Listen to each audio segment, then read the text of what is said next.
নমস্কার বন্ধুরা, শুভ সন্ধ্যা। আজকের দিনে নিফটিকে আমরা 108 পয়েন্টের একটা নেগেটিভ ক্লোজিং দিতে দেখেছি, যেটা পার্সেন্টেজে যদি দেখা হয় 0.47%।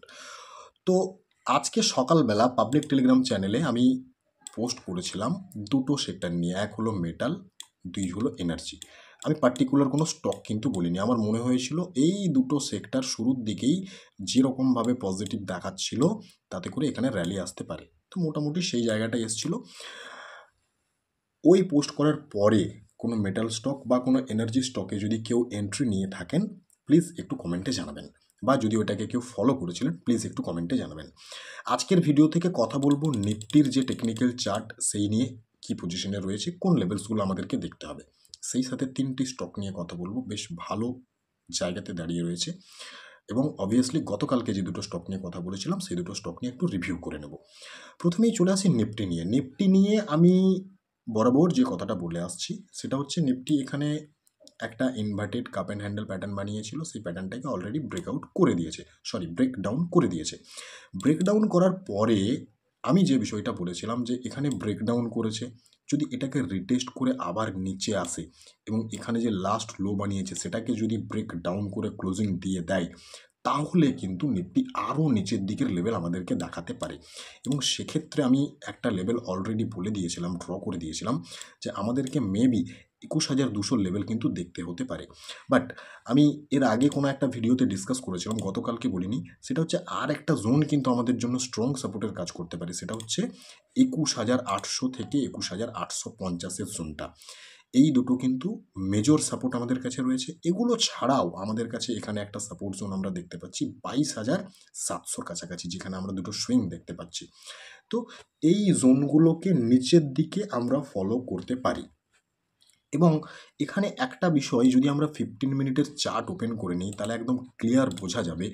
15 মিনিটের চার্টে যদি আমরা 13 তারিখ থেকে টিল নাও এখনও পর্যন্ত যে সময়টা রয়েছে, সেই সময়টাকে যদি দেখি, তাহলে নিফটি কিন্তু 23,050 থেকে 23,350-এর মধ্যেই ঘোরাফেরা করেছে। না ব্রেকআউট দিয়েছে না ব্রেকডাউন দিয়েছে, একটা 300 পয়েন্টের কনসলিডেশন জোন তৈরি করেছে। এবং এখানে আর একটা বিষয় আমরা দেখতে পাচ্ছি, যেটা আমি এর আগে বললাম ডেলি চার্টে, যে এই যে লোটা বানিয়েছে, এই লোটাকে যদি ব্রেক ডাউন করে দেয়, তার মানে কিন্তু এখানে যে বক্সের মতন প্যাটার্নটা বানিয়েছে বা যে কনসলিডেশন জোনটা নিফটি বানিয়েছে সেটাকেও ব্রেকডাউন করে দেবে। এবং এটাকে ব্রেকডাউন করা মানেই কিন্তু নেগেটিভ, অর্থাৎ ডে চার্টের সাথে 15 মিনিটের চার্ট কিন্তু পুরোপুরিভাবে ম্যাচ করে যাচ্ছে টেকনিক্যাল ভিউ যেটা, সেটা। কাজেই নিফটিতে আমাদেরকে নিচের দিকের এই লেভেলটা ইমিডিয়েটলি আমরা এখন অবজার্ভ করব। এটাকে যদি ব্রেকডাউন দিয়ে দেয় তাহলে কিন্তু একটু সতর্ক হতে হবে।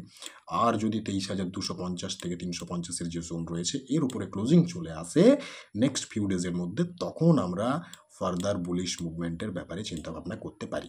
তাহলে নিফটির এই ছিল ভিউ। প্লিজ এটাকে কেউ কোনোভাবে রিকমেন্ডেশন হিসেবে নেবেন না, আমি কোনো রিকমেন্ডেশন দিতে পারি না, আমি সেবি রেজিস্টার্ড নই। আমার যে টেকনিক্যাল ভিউ সেটা আপনাদের সাথে এডুকেশনাল পারপাস শেয়ার করে নিলাম।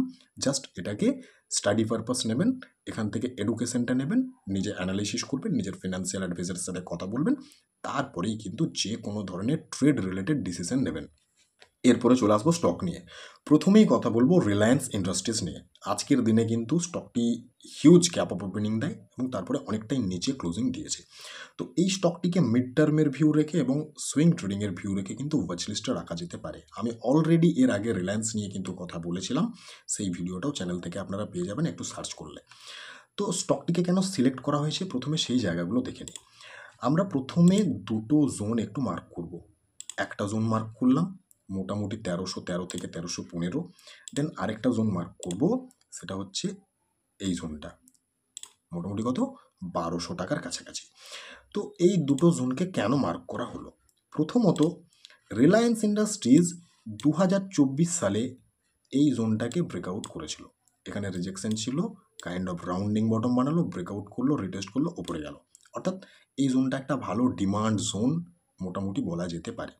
দেন এখানে র্যালি তো দিয়েছিল, কিন্তু সেটা ফেল করে যায় এবং এখানে যে ব্রেকআউটটা দিয়েছিল সেই ব্রেকআউটটাকে ব্রেক ডাউন করে দেয়।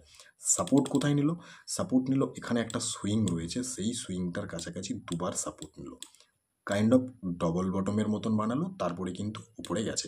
তো আজকের দিনে গ্যাপ অফ ওপেনিং হয়েছিল, গ্যাপ অফ ওপেনিং হলেও এখানে দুটো লেভেল আমাদের জন্য কিন্তু খুব গুরুত্বপূর্ণ। কারণ হচ্ছে কি, রিলায়েন্স ইন্ডাস্ট্রিজের একটা সুইং যদি আমরা একটু ভালো করে খেয়াল করি, তাহলে এই জোনটা একটা রিলায়েন্স ইন্ডাস্ট্রিজের সুইং, এবং এখানে একটা সুইং আছে যেখানে মোটামুটি আমাদের এই জোনটা ড্র করা রয়েছে 1313 কাছাকাছি। তো দুটো বিষয় রিলায়েন্স ইন্ডাস্ট্রিজের ক্ষেত্রে ভাবা যেতে পারে। প্রথমত, 1313 উপরে যদি প্রপারলি ক্লোজিং দিয়ে দেয়, তাহলে একটা খুব ভালো সিনারিও কিন্তু রিলায়েন্স ইন্ডাস্ট্রিজ তৈরি করতে পারে মিড টার্মের ভিউতে। আদারওয়াইজ যদি দেখা যায় এখানে আরও একটা হালকা ফল এলো এবং এই যে জোনটা রয়েছে এই জোনটার কাছাকাছি এসে যদি এখান থেকে রিটেস্ট করে তারপরে এই জোনটাকে ব্রেকআউট দেয়, সেটা কিন্তু আরও একটা ভালো জিনিস হতে পারে। কারণ এখানে যে লাস্ট লো বানিয়েছিল তার পরের লোটা কিন্তু একটু উপরে বানিয়েছে, কাজে এই সিনারিওটা যদি হয় তাহলে কোথাও না কোথাও হায়ার লোয়ের দিকে কিন্তু এগোতে পারে। এইখানে যদি এই ধরনের সিনারিও দেখা যায়, যদি পুলব্যাক আরও একটু দেখা যায়, তাহলে কিন্তু সুইং ট্রেডিংয়ের জন্য এই জোনটা একটা ভালো বাইং জোন হতে পারে এখানটাতে এসএল কনসিডার করে। তাহলে রিলায়েন্স ইন্ডাস্ট্রিজের ক্ষেত্রে কিন্তু একটা ভালো পজিটিভ জায়গা দেখা যাচ্ছে এই মুহূর্তে।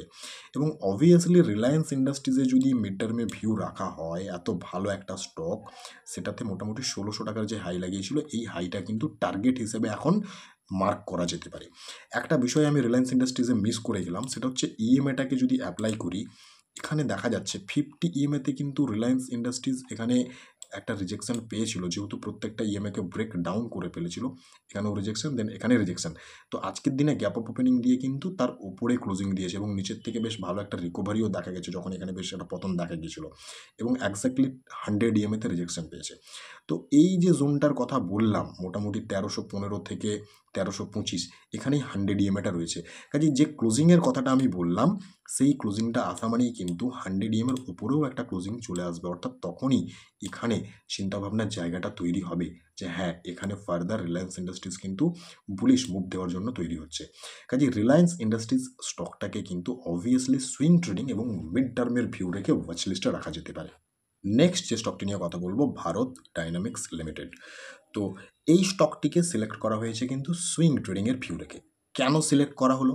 প্রথমেই যে বিষয়টা আমরা দেখব, স্টকটি কিন্তু এখানে জুলাই মাসে একটা হাই ক্রিয়েট করেছিল 1770 টাকার কাছাকাছি, তারপর থেকে কন্টিনিউয়াসলি ফল হচ্ছিল, এবং তারপরে এখান থেকে একটা বাউন্স ব্যাক দেখালো, বাউন্স ব্যাক দেখিয়ে এখানে পুল ব্যাক দেখালো, পুল ব্যাক দেখিয়ে আবার কিন্তু উপরে যাওয়ার চেষ্টা করছে।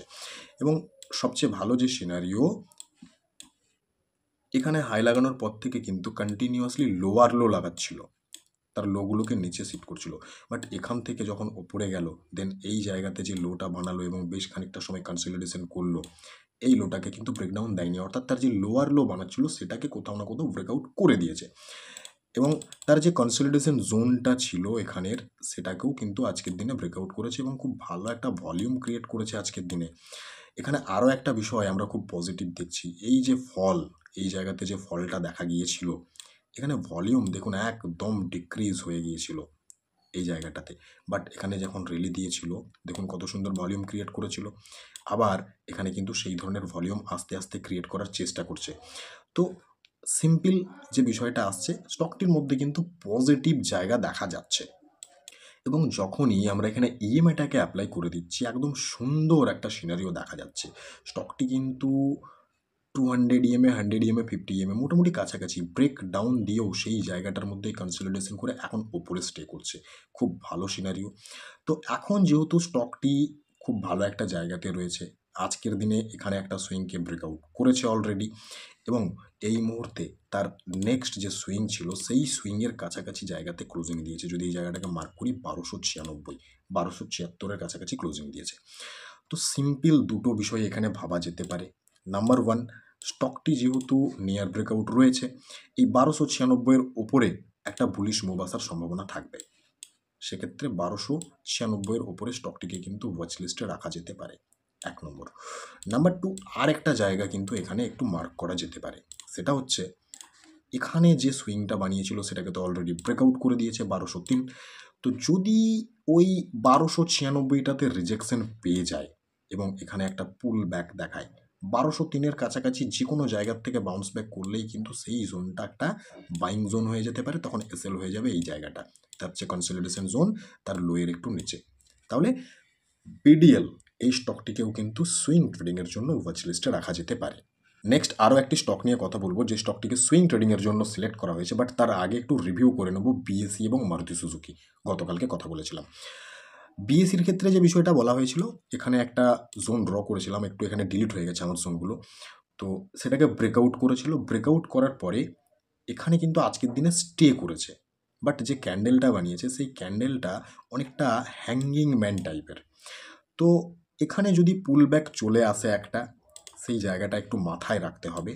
অর্থাৎ এই যে জোনটাকে ব্রেক করেছিল, এই জোনের কাছাকাছি যদি দেখা যায় বিএসিকে, যদি এখান থেকে পুল ব্যাক দেখায়, এখান থেকে যদি বাউন্স ব্যাক নেয়, তাহলে এই জোনটা একটা ভালো বাইং জোন হতে পারে। তখন এসএল হয়ে যাবে মোটামুটি 5,000 টাকার কাছাকাছি এই জোনটাতে। আদারওয়াইজ যে বিষয়টা এর আগেও আমি বলেছিলাম, সেটা হচ্ছে এখানে যে হাইটা ক্রিয়েট করেছে, এই হাইয়ের উপরে বিএসসি যদি আবার যেতে শুরু করে, তখন সুইং ট্রেডিংয়ের জন্য একটা সুযোগ নেওয়া যেতে পারে। কাজেই বিএসসি স্টকটি কিন্তু এখনও ওয়াচ লিস্টে রাখা যেতে পারে। নেক্সট চলে আসবো মারুতি সুজুকি নিয়ে। মারুতি সুজুকিতে আমি যে বিষয়টা বলেছিলাম, আপনাদের আশা করি খেয়াল থাকবে, যে মারুতি সুজুকি এখানে কিন্তু একটা ফ্ল্যাগের মতন প্যাটার্ন তৈরি করেছিল, যে ফ্ল্যাগ প্যাটার্নটাকে ব্রেকআউট অলরেডি করে দিয়েছে, এবং উপরে কিন্তু আমরা 3 দিন স্টে করতে দেখেছি। তো মারুতি সুজুকি এখানে যে হাইটা বানিয়েছে, এই হাইয়ের উপরে যদি আবার যেতে শুরু করে, দেন এখানে কিন্তু একটা সুযোগ রয়েছে সুইং ট্রেডিংয়ের। আদারওয়াইজ আরেকটা বিষয় বলেছিলাম, ইনস্ট্যান্ট এন্ট্রির ক্ষেত্রে কিন্তু এসএলটা একটু বড় হয়ে যাচ্ছে, 11,470-এর কাছাকাছি জোনটাতে এসএল কনসিডার করে চিন্তাভাবনা করা যেতে পারে। তো আপনারা এই জায়গাগুলো একটু মাথায় রাখুন এবং চিন্তাভাবনা করে নিজের ফিনান্সিয়াল অ্যাডভাইজারের সাথে কথা বলেই কিন্তু ডিসিশনটা নেবেন। তো মারুতি সুজুকি এখনও পর্যন্ত কিন্তু ওয়াচ লিস্টে রাখা যেতে পারে। সবার শেষে যে স্টকটি নিয়ে কথা বলবো, ওয়ান্ডার ইলেকট্রিক্যালস। আমি প্রথমেই বলে দিই, স্টকটির ফান্ডামেন্টাল কিন্তু আমি চেক করিনি, প্লিজ ওটা আপনারা দেখে নেবেন। তো স্টকটিকে সিলেক্ট কেন করা হয়েছে, প্রথমে সেই জায়গাটা একটু দেখে নেই। নাম্বার ওয়ান, স্টকটিকে যদি আমরা দেখি, মোটামুটি আগস্ট 2024 থেকে টিল নাও এখনও অবধি একটা কনসলিডেশন টাইপের জোন তৈরি করেছিল, এবং ওই জোনটার মধ্যেই কিন্তু আমরা দেখেছিলাম স্টকটিকে ঘোরাফেরা করতে। যদি এই জোনটাকে আমরা একটু মার্ক করে নিই, তাহলে এই জোনটার মধ্যেই কিন্তু স্টকটিকে ঘোরাফেরা করতে দেখেছিলাম। দেন এই জোনটাকে কিন্তু আমরা এখন ব্রেকআউট দিতে দেখেছি। যদি এই জোনটাকে আমরা একটু মার্ক করে নিই, তাহলে খুব ভালো বোঝা যাবে সেই জোনটাকে কিন্তু অলরেডি ব্রেকআউট আমরা করতে দেখেছি গত পরশু দিন। এই জোনটাকে যদি মোটামুটি মার্ক করা হয়, এই জোনটাকে গত পরশু দিন ব্রেকআউট করে দিয়েছিল। তারপরে গতকালকে এখানে পুল ব্যাক দেখিয়েছিল, ওই জোনের কাছাকাছি এসেছিল। দেন আজকের দিনে কিন্তু একটা গ্রিন কালারের ক্যান্ডেল বানিয়েছে, বাট ক্যান্ডেলের ওপরে নিচে দুদিকেই কিন্তু উইকস রয়েছে। কিন্তু এখানে যে বিষয়টা পজিটিভ লাগছে, সেটা হচ্ছে এখানে ব্রেকআউট দিল, ব্রেকআউটের সময় কিন্তু ভলিউম খুব সুন্দর ইনক্রিজ করেছিল, এই ভলিউমটাকে যদি আমরা দেখি। বাট এই ক্যান্ডেলে যখন একটা প্রফিট বুকিং আসে বা পুল ব্যাক দেখায়, সেখানে ভলিউম কমে যায়। আবার আজকের দিনে কিন্তু ভলিউমটা এখানে বাড়তে দেখা গেছে। This is a good sign. তো ভালো সাইন দেখাচ্ছে এখানে। ওপরে ব্রেকআউট দেওয়ার পরে ওপরে স্টে করছে। তো যদি ব্রেকআউট দেওয়ার ওপরে স্টে করছে এবং এখানে যদি স্টে করে যায়, ফার্দার যদি ওপরে যাওয়ার চেষ্টা করে, এই জোনটা কিন্তু একটা ভালো বাইং জোন হতে পারে। এবং এই মুহূর্তে যদি ইনস্ট্যান্ট এন্ট্রির কথা চিন্তাভাবনা করা হয়, সেক্ষেত্রে মোটামুটি 148-এর কাছাকাছি জোনটাতে এসএল কনসিডার করে চিন্তাভাবনা করা যেতে পারে। আদারওয়াইজ আর যে বিষয়টা থেকে যায়, সেটা হচ্ছে আজকের যে হাই, এই হাইয়ের উপরে যদি যেতে শুরু করে, দেন এখানেও কিন্তু একটা অপরচুনিটি থাকবে সুইং ট্রেডিংয়ের। এই জায়গাটা মোটামুটি টেকনিক্যাল চার্ট দেখে ওয়ান্ডার ইলেকট্রিক্যালসের ক্ষেত্রে পাওয়া যাচ্ছে। বাকি এই ভিডিও থেকে কোনো রকমের বাই, সেল বা হোল্ডের রেকমেন্ডেশন দেওয়া হচ্ছে না। অবশ্যই নিজের ফিনান্সিয়াল অ্যাডভাইজারের সাথে কথা বলবেন, তারপরে ডিসিশন নেবেন। সবাই সুস্থ থাকবেন, ভালো থাকবেন, ধন্যবাদ।